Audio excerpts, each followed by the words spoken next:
My name's Lismari Valentin, and I'm going to be interviewing Tony Talavera for my career interview number 2 for youth counselor. Mr. Talavera, the first question is, what is your current job title, and how long have you been in this role? I am a pastor on staff at Sanctuary Church. I work in the area of youth ministry specifically. I've been employed here since 1995, almost 20 years. Okay. How did you get to this position? It came first through relationship, being part of the church community. I was a student in the ministry here at this church, so I was on the receiving end of some great leadership, counseling, and mentoring through this church. And as I got out of high school, I began pursuing involvement, learning, and studying with some of the leadership in our church. I went on and took some college classes and discovered that it was a passion that I had, and I wanted to follow through with it. And, I went from being a volunteer to a part-time employee to a full-time employee. Okay. What do you enjoy most about this job? I think one of the greatest things about what I do is the interaction with people. It never gets old because people are just always filled with surprises. It's wonderful to see the stories of people's lives, where they're coming from and where they're going to, especially with young people, because they're discovering who they are and the kind of people that they're growing into, and it's a great joy to see them discover that and kind of guide them along. It's always a pleasure to see them as they learn things that they never knew that they could do, and they overcome things that seemed monumental, and then they find out that their potential is just really limitless, and it's just a great joy to see people discover wonderful things about themselves. Okay, so now what is the most frustrating part of your job? The people. It's the same thing.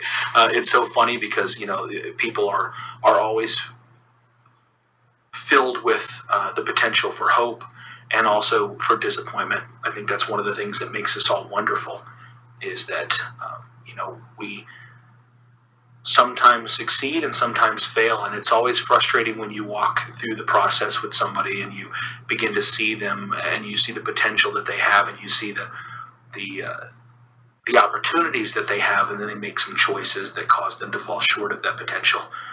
They miss out on some great chances to really grow and become the person that they should be, that God wants them to be, and that is always a frustration. But as long as someone has a brand new day, there's always a chance for them to step up and to shine, and that's why we never give up hope.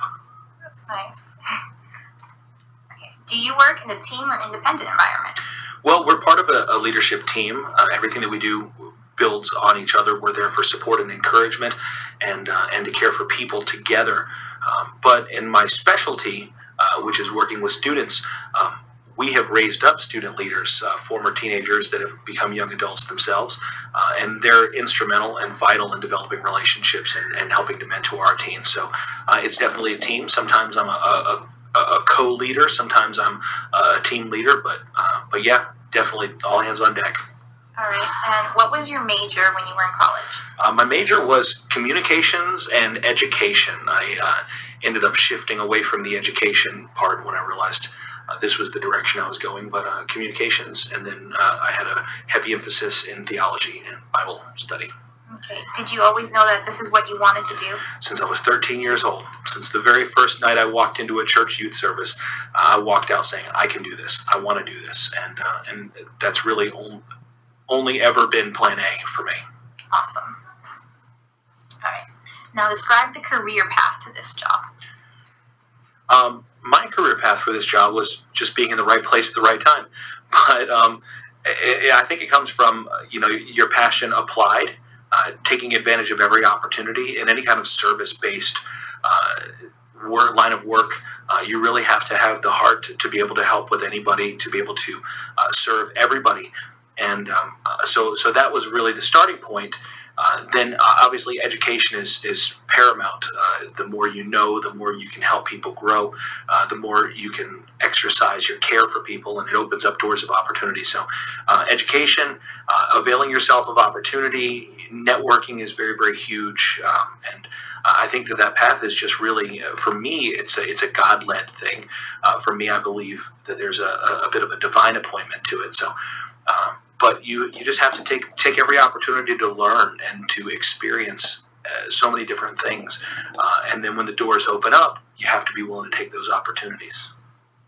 All right. Now, describe what an ideal day on the job looks like. It's been so long since I've had an ideal day on my job. Some of it is planning and studying and doing things in preparation for people. So there's ideal circumstances where you really get some good traction and develop new ideas and can apply different things. And sometimes you're kind of in the trenches with people, and you're leading people, you're mentoring people. When you really are able to kind of give them a better perspective, give them a time of refreshment or some encouragement, an insight that maybe they never had before. That's an ideal situation. I think that there's kind of backstage ideal, and then there's on-stage ideal. I don't know if that's a weird way to put it, but sometimes you have a good day in preparation. Sometimes you have a good day in execution. Sometimes the days where you get the most done are ideal days, and sometimes the days where there's not much going on at all are ideal days. So today was a good day because we got a lot done, and we got to encounter a lot of people and hopefully help them and encourage them along the way. So that's why today was a good day. Ask me again tomorrow; it might be a different answer. Well, describe what a difficult day looks like. Okay, today was a difficult day. Difficult days are when you either don't have the right answer, or you don't have the right resource, or you do have the right answer and the right resource and it's not received. Again, when you're working primarily with people and you see you're falling short of your objectives or your desired goals, that can be very, very frustrating. Sort of like the old adage of you can lead a horse to water, but you can't make him drink. And I think that's sometimes that's the most difficult thing for me personally. Okay. Now, the next questions are going to be talking about income. So if there's anything you don't feel comfortable answering, you don't have to. The first one is, what is the average pay for this job? Ooh. There's so many people, especially in faith-based work. I was in a conference just yesterday, and they took kind of an informal survey of the room of how many people did it full-time, how many people did it part-time, and how many were volunteers. And it was pretty evenly spread across the room. So, the pay scale really is about the opportunities that you have. In some areas, maybe they don't have a center that can provide opportunity for a full-time staff member, especially in the area where maybe working with young people. So it's a little bit tough to say what the average pay is, because I think it goes from zero all the way up to, probably reasonable numbers. And there's people that work in larger churches, what we call mega churches, that probably have a more robust or a more comfortable salary. And then I know really, really great, professional, well-trained, well-qualified men and women that are doing this, that do it out of their passion, out of the goodness of their heart. And they'll never see a paycheck for it, but they work just as hard as anybody else. I really like that answer. The next question might be a little weird to answer after saying that, but do you feel that the pay is equal to the effort the job requires? Absolutely not. No, the people that, when you work with people, especially, from a church perspective, it's been my experience that some of the hardest working men and women in ministry and in working with people are the ones that work with children and with students. And that's not the fast path to riches and glory. But that's not our motivator. Our motivator is not the paycheck. Our motivator is the person.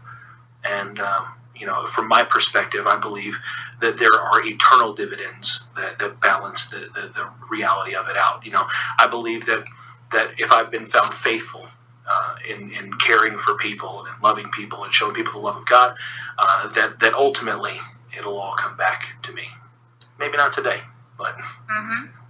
All right. Now, what top 3 qualities would you say a person needs to be successful in this career? Ooh, top 3. Wow, that's good. I think that communication is so important. Being able to clearly communicate ideas. And then I think the second one is very much like that, and that is care.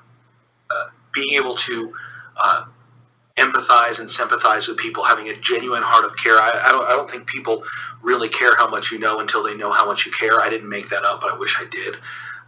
I think caring for people and loving people, from my background, loving people the way that Jesus loves people, is so huge, and I think that that's a very spiritual thing. So communicating, caring, and the pastor part of me really wants to make the third one start with a C. So I'm really got to think of communication, care, and community. No, I think integrity is really, really important. I wish there's a synonym for integrity. Let me pull up thesaurus.com here. No, I think that integrity is really, really important, because when you're working with people, there's sort of an unintentional expectation that you're going to be a role model or an example for them. And I think that you really do have to guard the way that you live, the things that you do, because people do watch, and there is an expectation that somehow you're going to demonstrate, somehow you're going to live this thing out. Like you're the pioneer, you're the not only the coach, but you're kind of the captain, the role model. So that's a tough thing, but I think that's an expectation. You have to practice what you preach, so to speak. All right, and the final question: what advice do you have for someone who's interested in pursuing a career like this one? That's my first thought would be to talk them out of it. And the reason why is because there's so much opportunity for disappointment and for disillusionment and for hurt that I would almost try to talk somebody out of it, just knowing that if they were really truly meant to do it, if it really truly burned in their hearts to do it, that I would never be able to talk them out of it. So trying to talk somebody out of it would be my first thing that I would do, because if I could talk them out of it, they need to not do it. Test, yeah. Yeah, they need to not do it. Like a test. Be around people and love people and learn as much as you can, and never lose your joy. I mean, I don't know if that's like one thing that I would say or one piece of advice or whatever. What was the question? It was, what advice would you have for someone who's interested in this? And I think that answers I think that's it. Just always be prepared to be surprised by the wonder of people. I mean, God made all of us so special, and sometimes we don't wear our special on our sleeves. Sometimes you got to look a little harder with some folks. That doesn't mean that it's not there, and you've got to really dig your heels in sometimes and commit to never giving up. Committed, that should have been the third C. Here you go. That's it. All right. Well, thank you so much, Mr. Talavera. My pleasure.